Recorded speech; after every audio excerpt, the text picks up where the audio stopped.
ዲያቆን ታደሰ ወርቁ ዛሬ በጸጥታ ኃይሎች መታሰሩ ተሰማ። በኢትዮጵያ ኦርቶዶክስ ተዋሕዶ ቤተክርስቲያን በስብከት አገልግሎቱ በተለያዩ ስልጠናዎች ላይ ስልጠናን በመስጠትና በተለይም ተሐድሶያንን በመዋጋት የምናውቀው ዲያቆን ታደሰ ወርቁ ዛሬ በጸጥታ ኃይሎች መወሰዱን ነው የተሰማው።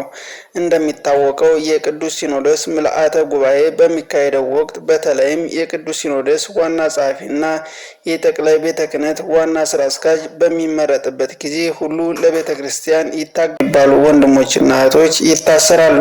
ዛሬም ዲያቆን ታደሰ ወርቁ ታስሯል።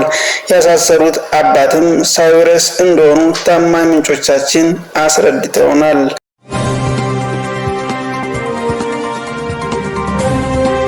አማራ ፋኖ ብሔራዊ ኃይል የሜጀር ጀነራል ውባንተ አባተ አንደኛ ኮር ጉና ክፍለ ጦር በመቅደላ ብርጌድ ድል መቀዳጀቱ ተገለጸ።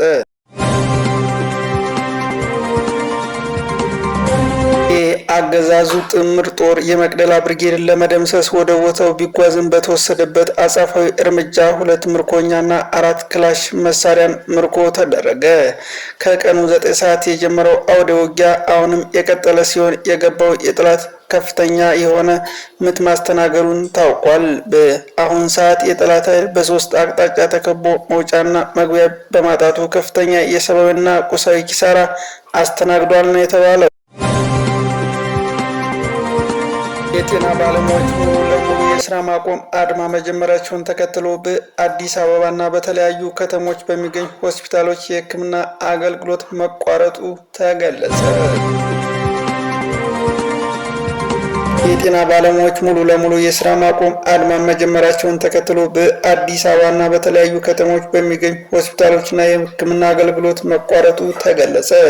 በመላው ሀገሪቱ የተጀመረው የጤና ባለሙያዎች የስራ ማቆም አድማ 6ኛ ቀን በያዘበት በዛሬው ዕለት ግንቦት 11 2017 የኢትዮጵያ የጤና ባለሙያ ንቅናቄ ሙሉ በሙሉ የስራ ማቆም ጥሪ ማስተላለፉን ተከትሎ በአዲስ አበባና በክልል ከተሞች በሚገኙ አንዳንድ ሆስፒታሎች የሕክምና አገልግሎት መስጠት ማቆማቸው ተገለጸ።